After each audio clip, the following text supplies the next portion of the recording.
आज हम देखेंगे कक्षा 10 गणित प्रश्नावली 3.7 ऐच्छिक प्रश्न। इसमें पहला सवाल लिखा है कि दो मित्रों अनी और बीजू की आयु में 3 वर्ष का अंतर है। अनी के पिता धर्म की आयु अनी की आयु की दोगुनी और बीजू की आयु अपनी बहन कैथी की आयु की दोगुनी है। कैथी और धर्म की आयु का अंतर 30 वर्ष है। अनी और बीजू की आयु ज्ञात कीजिए। तो हम मान लेंगे कि माना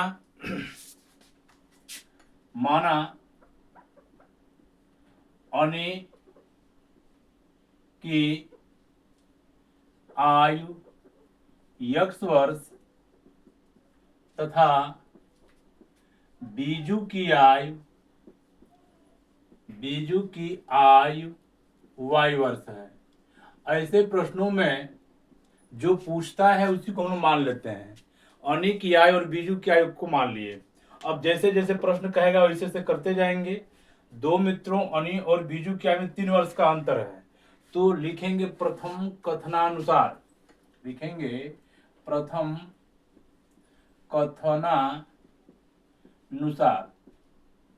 अब इसमें प्रथम कथनानुसार में दिया गया है कि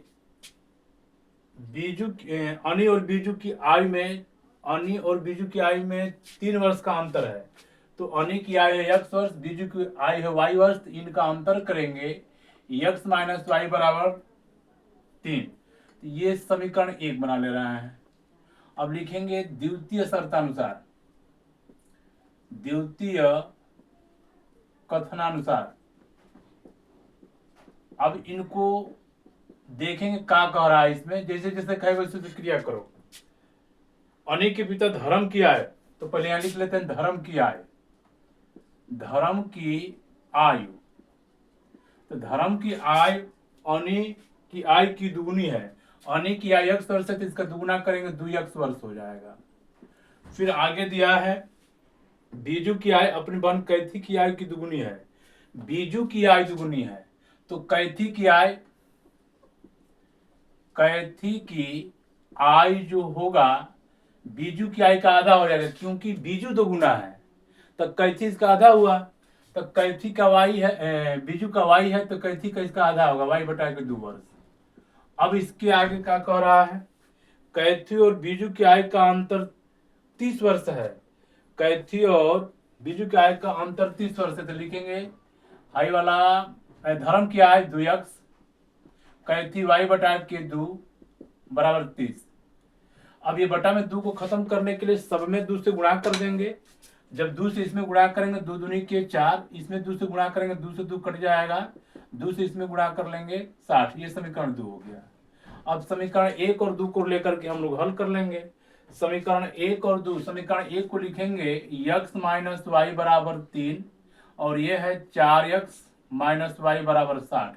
लिखेंगे घटाने पर, तो जब घटाएंगे तो घटाने पर चिन्ह बदल जाता है। ये प्लस है तो माइनस, ये माइनस तो प्लस, ये प्लस है तो माइनस। ये माइनस प्लस ये बराबर बराबर कट जाएगा। 4x में से 1x घटा देंगे तो ये माइनस 3x। 60 में से 3 घटा देंगे तो माइनस 57, ऋण से ऋण कटेगा, तो x बराबर हो जाएगा 57 बटा के 3। 3 से भाग कर लेंगे, ये 19 हो जाएगा। तो x का मान हो गया 19 वर्ष। तो x किसका मान है, तो अनी का आयु। इसका मान उठा करके समीकरण 1 में रख लो। x की जगह पर लिखेंगे 19 ऋण y बराबर 3। तो ऋण y बराबर ये 3, इसको इधर लेके जाएंगे माइनस 19, तो ऋण y बराबर 19 में से 3 घट जाएगा माइनस 16, इससे कटेगा तो y बराबर 16। तो ये जो 16 वर्ष है, ये y का मान है बीजू की आयु। तो यहां लिखेंगे बीजू की आयु, ये बीजू की आयु हो गया। और ये जो आया है यह अनी की आयु हो जाएगा, अनी की आयु। यही हमसे पूछा गया है, ये इसका उत्तर हो जाएगा।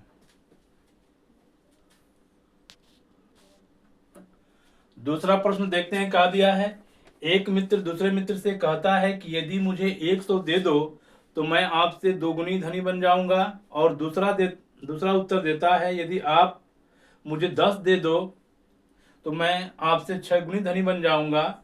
बताइए कि उनकी क्रमशः क्या संपत्तियां हैं।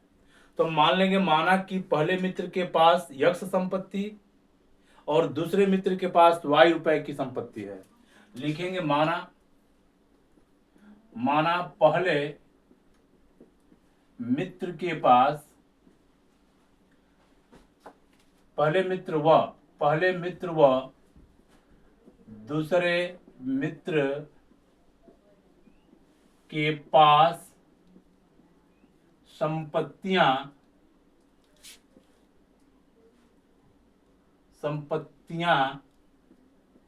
क्रमशः x रुपए व y रुपए है। इनको इसे लिख सकते हैं, माना कि पहले मित्र के पास x रुपया, दूसरे मित्र के पास y रुपया है। तो यहां पर लिखेंगे प्रथम कथनानुसार, प्रथम शर्तानुसार या कथनानुसार या प्रश्नानुसार, कथनानुसार या शर्तानुसार प्रश्नानुसार। देखो क्या दिया है, एक मित्र दूसरे मित्र से कहता है कि यदि मुझे 100 दे दो तो मैं आपसे धनी दोगुना धनी बन जाऊंगा। लिखेंगे पहला मित्र दूसरे मित्र को 100 रुपये दे रहा है। मान लेते हैं कि ये पहला मित्र है, ये दूसरा मित्र है। पहला मित्र इसको 100 रुपये दे रहा है, तो जब 100 रुपये देगा तो यहाँ से 100 रुपये कम हो जाएगा और इसका 100 रुपये का हो जाएगा, बढ़ जाएगा। तो इसमें अब इस शर्त कह रहा है कि मैं तुमसे दोगुना धनी बन जाऊंगा, ये दोगुना हो जाएगा इसका। तो हम क्या करेंगे, ध्यान देंगे, ये इसका दोगुना हो जाएगा। शर्त को ध्यान से देखेंगे, मैं आपसे दोगुना धनी बन जाऊंगा। अब यार ये दोगुना हो गया, तो दोगुना हो गया तो इसका हम दोगुना कर देंगे ताकि दोनों का हो जाए बराबर। अब इसको हल करके एक समीकरण बनाते हैं। 2 का इसमें गुणा कर लेंगे 2x, 2 का इसमें गुणा कर लेंगे 200, ये y प्लस 100। अब इसमें चर को एक और अचर को एक और करेंगे, ये है 2x, इनको इधर लेके आएंगे ये y, ये 100, 200 को इधर लेके जाएंगे प्लस 200, तो ये हो जाएगा 2x माइनस y बराबर 200, 100 मिलकर के 300। ये बन गया समीकरण 1। अब लिखेंगे द्वितीय शर्तानुसार, द्वितीय शर्तानुसार। अब देखेंगे पहला मित्र दिया था दूसरे को, अब दूसरा मित्र का कह रहा है, दूसरा उत्तर देता है कि यदि आप मुझे 10 दे दो, आप मुझे क्या कर दो, 10 दे दो। तो यहाँ पर ये पहले मित्र के पास संपत्ति है, दूसरे के पास हई दिया था इस बार इसको, अब हई इसको देगा तो कै रुपये देगा, कह रहा है कि 10 दे दो। हई जब 10 देगा तो यहाँ 10 रुपये बढ़ जाएगा, यहाँ 10 रुपये का हो जाएगा, घट जाएगा। तो मैं आपसे 6 गुना धनी बन जाऊंगा, ये 6 गुना हो जाएगा। तो इसी राशि का 6 गुना कर दो ताकि दोनों बराबर हो जाए। अब यहां से ये हो जाएगा x प्लस 10, 6 का इसमें गुणा कर लेंगे 6y और 6 दहा में 60। चर को एक और करेंगे, जैसे x इसको लेके आएंगे 6y, इधर बचेगा माइनस 60, 10 को इधर लेके जाएंगे माइनस 10, तो x माइनस 6y बराबर 10 और 60 और 10 ये 70 हो जाएगा। ये समीकरण 2। समीकरण 1 और 2 को लेकर के हम लोग हल करेंगे। समीकरण 1 और 2 को जब मिलाएंगे तो समीकरण 1 और 2 का हल जब किया जाएगा, देखो इसको हल करते हैं। समीकरण 1 लिखेंगे 2x माइनस वाई बराबर 300 और ये हो जाएगा x माइनस 6y बराबर 70। ये समीकरण 1, ये समीकरण 2, इसको विलोपन विधि से हल करेंगे। इनका कोई भी गुणांक बराबर नहीं है, x का गुणांक 2 है तो यहाँ 1 है, यहाँ पर 6 है तो यहाँ पर 1 है। तो इसको बराबर करने के लिए इसके गुणांक से इसमें गुणांक कर लेंगे तो ये हो जाएगा 2x माइनस वाई बराबर 300। अब 2 से इसमें गुणांक कर लेंगे 2x, 2 छक 12y, 2 सत्य 14, 140। यहाँ लिख देंगे समीकरण 1 में 1 से गुणा, यहाँ पर 2 था तो 2 का इसमें गुणा लिखेंगे। समीकरण 2 में 2 से गुणा। अब लिखेंगे इसमें घटाने पर, घटाएंगे तो ये प्लस ये माइनस, ये कट जाएगा, ये 12y और ये ऋण 1 घटेगा तो 12 में से घटेगा तो ये हो जाएगा 11y, 300 100 440। तो y बराबर 440 बटा के 11, 11 चौक 44, ये 40 हो जाएगा। यानी यहाँ देख रहे हैं कि y का जो मान आ रहा है ये 40 रुपए आ गया। अब इसी का मान समीकरण 1 में रख दे रहे हैं। लिखेंगे y का मान समीकरण 1 में रखने पर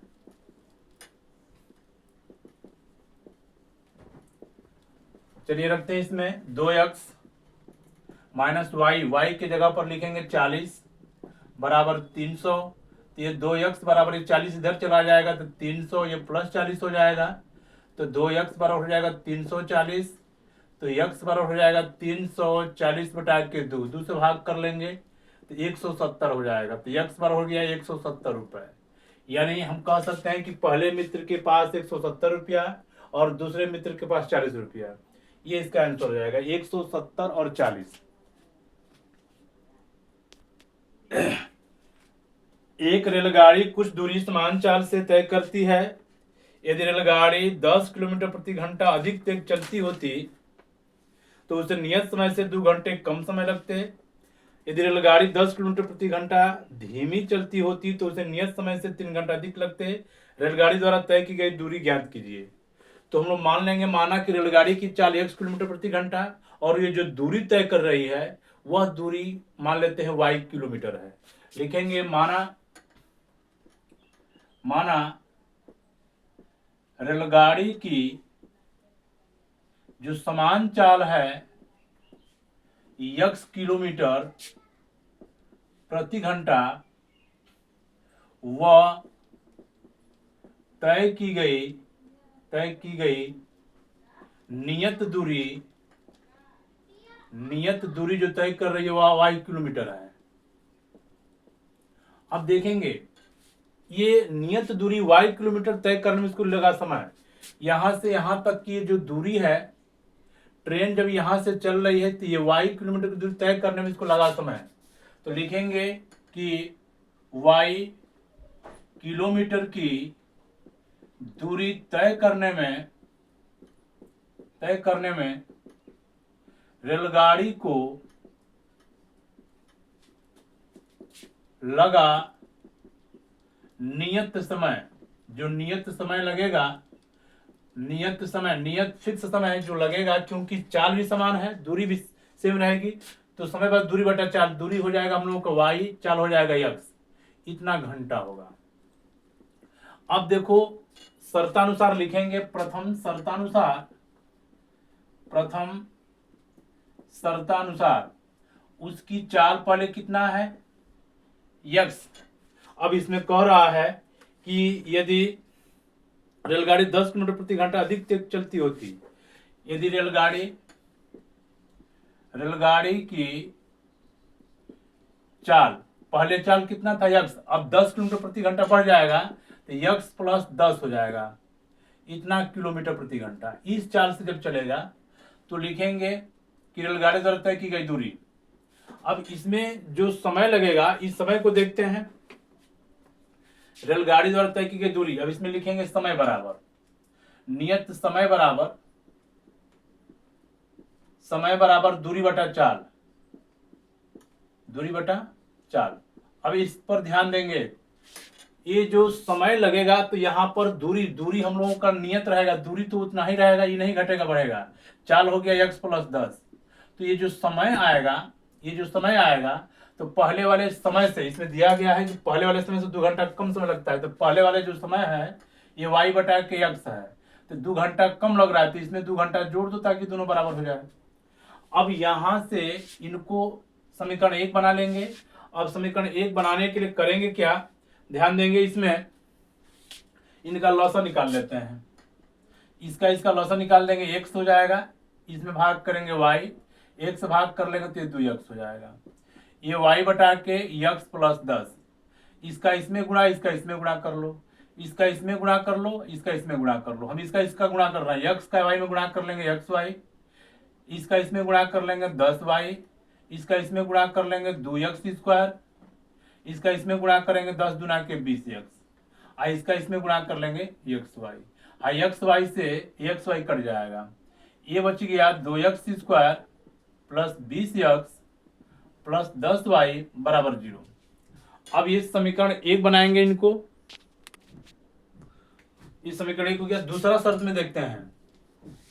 अब लिखेंगे द्वितीय शर्तानुसार।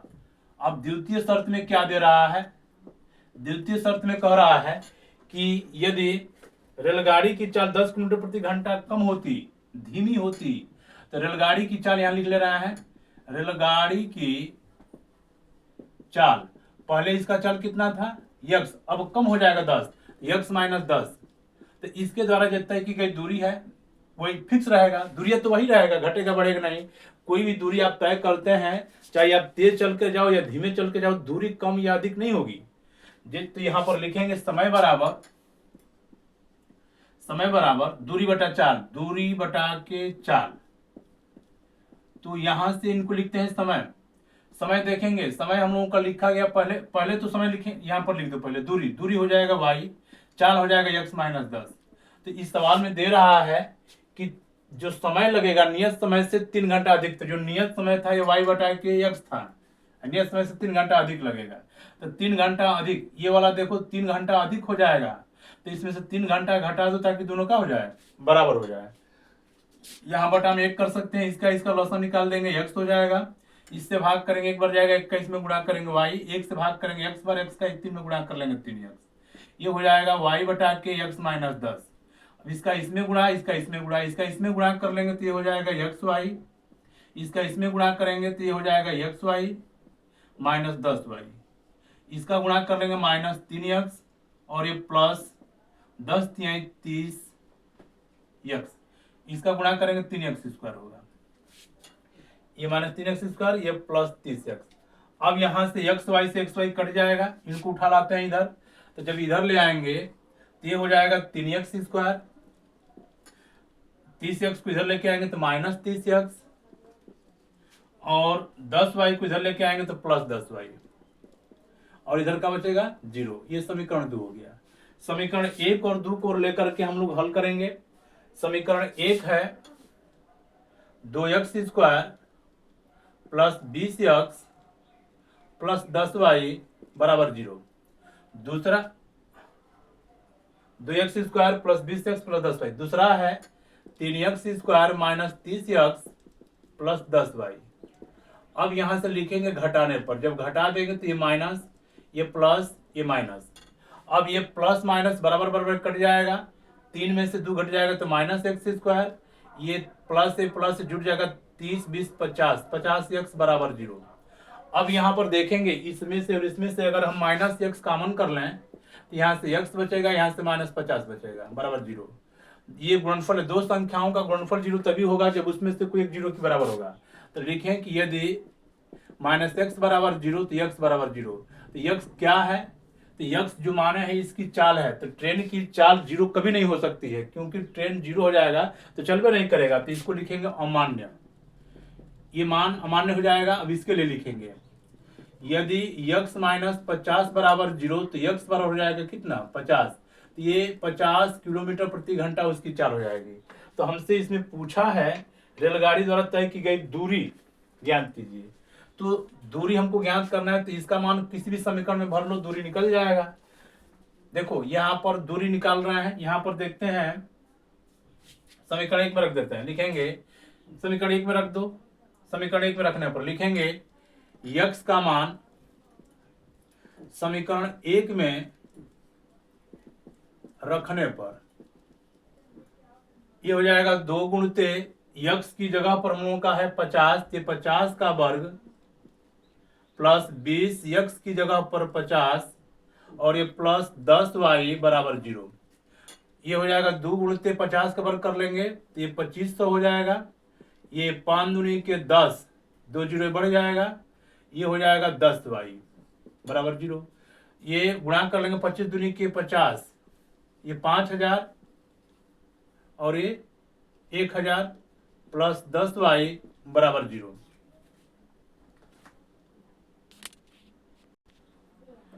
ये सब प्लस प्लस आ रहा है, इसका मतलब कहीं ना कहीं मिस्टेक है। यहाँ पर देखेंगे, मिला लेते हैं एक बार। पहला शर्त में कह रहा है कि उसे नियत समय से 2 घंटा कम लगते हैं, तो हाई 2 घंटा कम है तो इसमें 2 घंटा जोड़ दो या इसमें से 2 घंटा घटा दो, ये चिन्ह ऋण रहेगा, ये थोड़ा सा मिस्टेक है, ये ऋण रहेगा।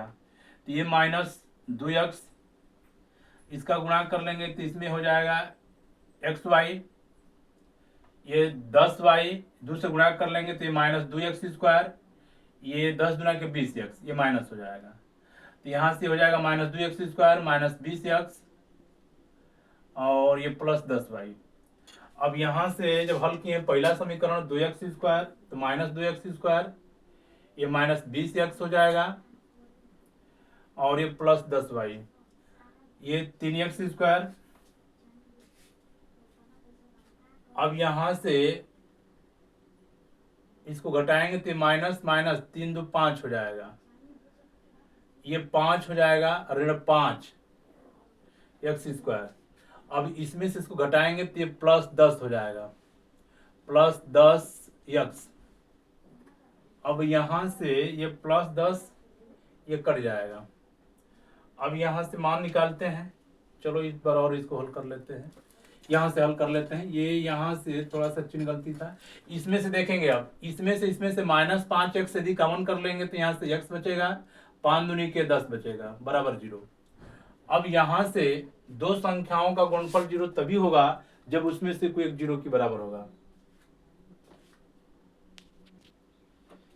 यहाँ पर ये 3 घंटा अधिक लग रहा है तो 3 घंटा अधिक है तो 3 घंटे इधर घटा दो, इधर 3 घंटे इधर जोड़ दो, ये प्लस हो जाएगा। यहाँ भी थोड़ा सा लिखने में गलती हो गया, इसका गुणा कर लेंगे तो ये हो जाएगा xy, ये हो जाएगा 10y, इससे गुणा कर लेंगे, इससे गुणा कर लेंगे तो ये 3x प्लस 3x हो जाएगा और ये -30x हो जाएगा। यहाँ पर इसको लिख सकते हैं, अब से उतार ले रहे हैं इसको, यहाँ से इसको इधर लेके आएंगे -3x², ये लेके आएंगे +30x, इनको लेके आएंगे +10y। अब ये दूसरा पहला वाला समीकरण क्या दिया गया है, -2x² -20x +10y बराबर 0। है समीकरण दूसरा है, समीकरण पहला है। अब लिख देंगे इसको घटाने पर, घटाएंगे तो ये माइनस, ये माइनस, ये प्लस, ये माइनस, ये प्लस। 3x में से 2x घटा देंगे तो -x², 30 और 20 दोनों प्लस प्लस है, ये हो जाएगा 50x, ये प्लस माइनस कट जाएगा, बराबर कितना हो जाएगा 0। इसमें से अगर x कॉमन कर लेंगे -x तो यहाँ x -50 हो जाएगा। अब दो संख्याओं का गुणनफल 0 तभी होगा जब उसमें से कोई एक 0 के बराबर होगा। तो लिखेंगे कि यदि -x बराबर 0 तो x बराबर 0, क्योंकि ये 0 x का मान नहीं हो सकता, क्योंकि किसी भी ट्रेन की चाल 0 नहीं होगी, क्योंकि वो चल रही है। तो लिखेंगे इसको अमान्य। अब इसको लिखते हैं, यदि x -50 बराबर 0 तो x बराबर हो जाएगा, ये इधर चला जाएगा 50, तो x का मान हो गया 50, तो ये x का है तो ट्रेन की चाल है। अब यहाँ पर हमसे पूछा गया है कि उसने कितना दूरी तय किया हुआ है, तो इसका मान समीकरण 1 में रख दो। लिखेंगे x का मान समीकरण 1 में रखने पर, चलिए 1 में रखते हैं, तो ये हो जाएगा -2, x की जगह पर लिखेंगे 50 का वर्ग, -20 x की जगह पर 50 और ये +10 y बराबर 0। 50 का वर्ग कर लेंगे हो जाएगा 2500 और 2 से गुणा कर लेंगे, 25 दूनी के 50, ये 5000 हो जाएगा। इसका इसमें गुणा कर लेंगे 2 5 10, 1000 हो जाएगा, ये +10y बराबर 0। 5000 1000 मिलकर के 6000 और ये +10y बराबर 0। तो 10y बराबर 6000 को इधर लेके जाएंगे तो y बराबर हो जाएगा 6000 बटा के 10, इससे कट जाएगा तो y बराबर हो जाएगा 600। तो 600 किलोमीटर की दूरी उसने तय किया था। ये लिखने में थोड़ा सा मिस्टेक हो गया था, इनको समझ लेते हैं। आपसे दिया गया है कि एक ट्रेन एक समान चाल से कुछ दूरी तय करती है। ये अगर समान चाल से तय कर रही है तो उसमें उसका चाल हम लोग मान लिए हैं कि माना कि ट्रेन की समान चाल 1 किलोमीटर प्रति घंटा और जो दूरी तय कर रही है वह दूरी y मान लिए हैं। यदि इसकी चाल 10 किलोमीटर प्रति घंटा अधिक होती, पहला शर्त में दिया गया है कि जब 10 किलोमीटर प्रति घंटा जब अधिक तेज चलती तो उसको 2 घंटा कम समय लगते। तो सूत्र जानते हैं, चाल बराबर दूरी बटा समय। तो यहाँ पर प्रथम शर्त में दे रहा है ट्रेन की चाल जब 10 अधिक हो जाएगा तो x + 10 हो जाएगा, तो समय बराबर दूरी बटा चाल। तो समय जो यहाँ पर आएगा उस सवाल में हमसे कह रहा है कि 2 घंटा कम आएगा, तो ये दूरी हम लोगों का y माने है y बटा के 4 हो गया। तो ये पहले वाला जो समय है, पहले वाला नियत समय है, नियत समय से ये 2 घंटा कम आएगा, हाई कम आएगा। तो जब ये कम आ रहा है तो या तो इसी में 2 जोड़ दो, यानी तो इधर भी 2 कम कर दो। तो जब कम कर देंगे तो इसको लेकर के जब हल करेंगे तो एक समीकरण बनेगा, यानी यहाँ -2 कर दिए, अभी इसका लॉसा लेकर के इसको हल करेंगे, समीकरण 1 बनेगा। दूसरी शर्त में कह रहा है कि यदि इसकी चाल 10 किलोमीटर प्रति घंटा धीमी होती, माने धीरे चलता, तो उसको जो समय लग रहा है वह पहले वाले समय से 3 घंटा अधिक लगते हैं, नियत समय से 3 घंटा अधिक लगते हैं। तो ये जो दूरी बटा चाल है ये समय है, तो पहले वाले समय से 3 घंटा अधिक है। तो जब 3 घंटा अधिक है तो इधर भी 3 घंटा बढ़ा दो, नियत समय में 3 घंटा बढ़ा दो, ताकि दोनों का बैलेंस हो जाए, बराबर हो जाए। या नहीं तो इसको 3 घटा लो इधर, नहीं तो इधर 3 बढ़ा लो। इससे हल करके एक समीकरण बना लेंगे, समीकरण 1 और 2 को लेकर के हल कर लेंगे। ये हम लोगों का इसका ट्रेन की चाल और ये दूरी निकल जाएगी। देखते हैं चौथा सवाल में हमको दिया गया है कि एक कक्षा के विद्यार्थियों को पंक्तियों में खड़ा होना है। एक कक्षा के विद्यार्थियों को पंक्तियों में खड़ा होना है। यदि पंक्ति में 3 विद्यार्थी अधिक होते तो एक पंक्ति कम होती। यदि पंक्ति में 3 विद्यार्थी कम होते तो 2 पंक्तियां अधिक बनती। कक्षा में विद्यार्थियों की संख्या ज्ञात कीजिए। तो मान लेंगे, माना कि लिखेंगे इसमें, माना कि कुल पंक्तियों की संख्या x, माना कुल पंक्तियों की संख्या x तथा प्रत्येक पंक्ति में विद्यार्थियों की संख्या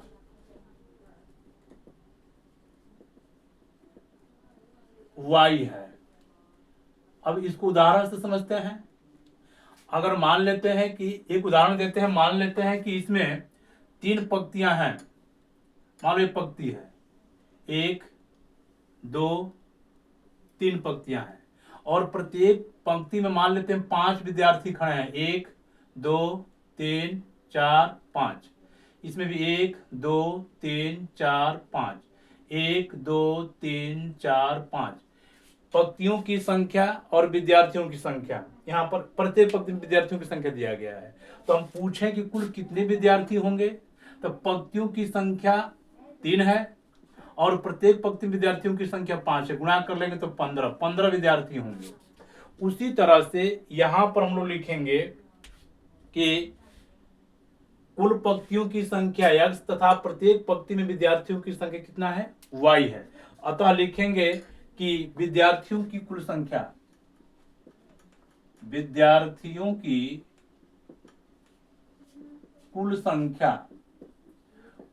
कितना होगा, तो पंक्तियों की संख्या और प्रत्येक पंक्ति में विद्यार्थियों की संख्या गुणा कर लेंगे, यानी xy हो जाएगा। अब शर्त के अनुसार देखते हैं शर्त क्या कह रहा है। शर्त देखो, लिखेंगे प्रथम शर्तानुसार।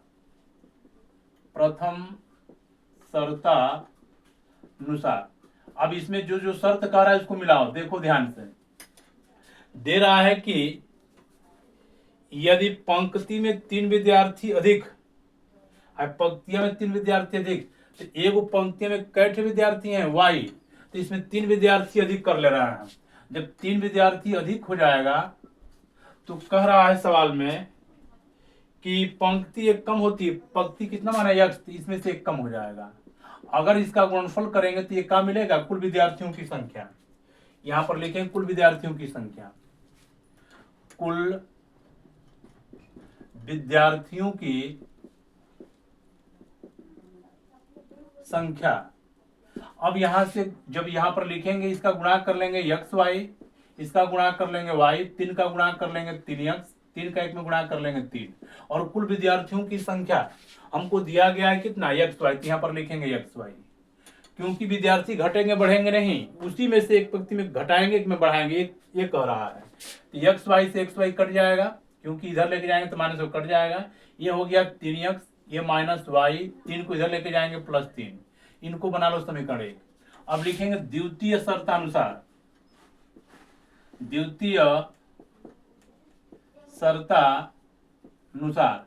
द्वितीय शर्त में क्या कह रहा है, देखते हैं इसमें कि यदि पंक्ति में 3 विद्यार्थी कम होते, पंक्ति में 3 विद्यार्थी कम होते, पंक्ति में y विद्यार्थी हैं, तो 3 कम कर दो, इसमें से 3 घटा दो, तो 2 पंक्तियां अधिक बनती है। जो पंक्तियों की संख्या x माना है इसमें 2 बढ़ जाएगा, तो इसका जब गुणनफल करेंगे तो कुल विद्यार्थियों की संख्या होगा, कुल विद्यार्थियों की संख्या। और कुल विद्यार्थियों की संख्या हमको दिया गया है सवाल में, यहाँ पर निकाल लिए हैं एक्स वाई। यहाँ से गुणा कर लेंगे एक्स वाई, दो में वाई से गुणा कर लेंगे 2y, 3 से गुणा कर लेंगे 3x, 3 दूनी के 6 बराबर कुल विद्यार्थियों की संख्या एक्स वाई। एक्स वाई से एक्स वाई कटेगा, ये -3x प्लस 2y, 6 को इधर लेके जाएंगे +6। ये समीकरण 2 हो गया। समीकरण 1 और 2 को लेकर के हल कर लेंगे।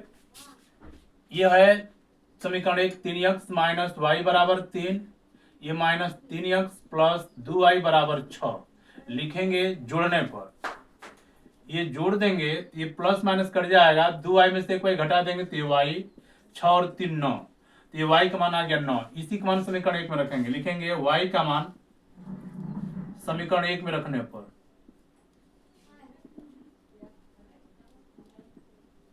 समीकरण 1 है 3x माइनस वाई, वाई की जगह पर 9 बराबर 3, तो 3x बराबर 9 इधर जाएगा तो 3 + 9, तो 3x बराबर 9 3 12, तो x बराबर हो जाएगा 12/3, 3 चौके 12, तो x का मान आ जाएगा कितना 4। तो x का मान है पंक्तियों की संख्या, y का मान है प्रत्येक पंक्ति में विद्यार्थियों की संख्या। तो इसमें हमसे पूछ रहा है कुल विद्यार्थियों की संख्या ज्ञात कीजिए, तो कुल विद्यार्थियों की संख्या x y है, तो यहाँ पर लिख सकते हैं कि अतः कुल विद्यार्थियों की संख्या, कुल विद्यार्थियों की संख्या का मान का निकाले हैं एक्स वाई, तो एक्स का मान आ गया हम लोग का कितना 4 और वाई का मान कितना आ गया है 9, तो 9 चौके 36, कुल मिलाकर के 36 विद्यार्थी होंगे। ये इसका उत्तर हो गया। 5वां सवाल दिया गया है कि एक त्रिभुज ABC में कोण C बराबर कोण 3 गुणित कोण B बराबर 2 गुणित कोण A प्लस कोण B है। तो हमको तीनों कोणों को ज्ञात करना है, कोण A, कोण B, कोण C का मान हमको ज्ञात करना है। तो हम लोग जानते हैं कि किसी भी त्रिभुज के तीनों अंतः कोण का जोड़ 180 होता है। लिखेंगे त्रिभुज के तीनों अंतः कोण का योग बराबर 180 होता है। अब ये तीनों कोण जो माने हैं ए बी सी, तो इसमें हम लोग लिखेंगे कोण ए, लिखेंगे कोण ए, कोण बी और कोण सी का मान हो जाएगा 180। अगर यहां से कोण सी बराबर इसको उठा के ले जाएंगे इधर, तो 180 माइनस कोण ए प्लस कोण बी हो जाएगा। अब यहां से मान लेते हैं कि इसको समीकरण 1 बना लो, और इसमें दिया गया देखो कोण सी बराबर 3 गुणित कोण बी, यहाँ पर ये लिखा गया है कि कोण सी बराबर, ये भी दिया गया ये वाला कोण सी बराबर 2 गुणित कोण ए प्लस कोण बी, ये मान दिया गया है। अब ध्यान दो इसमें कि कोण ए प्लस कोण बी का मान अगर इसको इधर लेके आएंगे, अगर इधर लेके चले जाएंगे तो इसका मान ये बटा में चला जाएगा, तो इसी मान को उठा करके इसमें भरेंगे, या इनको ऐसे भी लिख सकते हैं। इसको ऐसे देख लो, इस तरह से आसान हो जाएगा। इनको ऐसे लिख दे रहा है, इनको 100 कोण ए प्लस कोण बी बराबर ये उठा के लेके चले जाएंगे 180 माइनस कोण सी, इनको समीकरण 1 बना लो। और ये लिखेंगे कि कोण सी बराबर दिया गया है 2 गुणित कोण ए प्लस कोण बी, ये दिया गया, लिख देंगे ये दिया है। जब ये दिया गया है तो यहां से कोण ए प्लस कोण बी का मान यहां रख देंगे, इनको बना लो समीकरण 2, यहां पर लिख देंगे समीकरण 2। तो लिखेंगे कि कोण ए प्लस कोण बी का मान समीकरण 1 से 2 में रखने पर चलिए रखते हैं इसमें कोण सी बराबर 2 गुणित कोण ए प्लस कोण बी। तो कोण ए प्लस कोण बी की जगह पर 180 माइनस कोण सी। अब ये हो जाएगा कोण सी बराबर 2 का गुणा कर लेंगे 18 के 36 360, ये 2 सी हो जाएगा। अब सी वाले को इधर लेके चले आओ, ये कोण सी पहले से है, इसको लेके आएंगे तो ये 2 सी हो जाएगा बराबर 360। 2 और 1 3, 3 कोण सी बराबर 360। तो ये हो जाएगा कोण सी बराबर 360 बटा के 3, 3 एकम में 3, 3 दूनी के 6, यानी कोण सी का मान हो जाएगा 120। कोण सी का मान हो गया। इसी मान को उठा करके यहां पर यदि रख देंगे इसमें, तो बी का मान निकल जाएगा। चूंकि कोण सी बराबर 3 गुणित कोण बी दिया है, ऊपर दिया गया है, तो कोण सी की जगह पर 120 बराबर 3 गुणित कोण बी। ये गुणित में इधर जाएगा तो भागे में हो जाएगा 120 बटा के 3 बराबर कोण बी। तो इसको लिख सकते हैं कि कोण बी बराबर 3 से कटा दो, 3 चौक बार यानी 40 अंश, बी का मान 40 हो गया। इसी मान को उठा करके समीकरण 1 में रख लो, तो लिखेंगे समीकरण 1 में, ये 1 में रख लो, चलो 1 में लिख लेते हैं। बी और सी का मान लिखेंगे, कोण बी व कोण सी का मान समीकरण 1 में रखने पर, चलो रखते हैं इसमें, यहां रख दो कोण ए प्लस कोण बी। तो कोण बी का मान कितना आ गया है 40 बराबर 180 माइनस कोण सी का मान आ गया 120। तो ये हो जाएगा कोण ए बराबर 180 में से 120 घटा देंगे तो ये कितना हो जाएगा 60, और ये इधर जाएगा तो माइनस 40। तो कोण ए बराबर 60 में से 40 घटा दें कितना 20। तो कोण ए का मान हो गया 20, ये 40, ये 120। ये तीनों कोण का जोड़ 180 होना चाहिए, देखते हैं हो रहा है कि नहीं। तो 20 और 40 60 और 120 180, अतः मुख्य उत्तर सही। तो कोण ए बराबर इतना, कोण बी बराबर इतना, कोण सी बराबर इतना।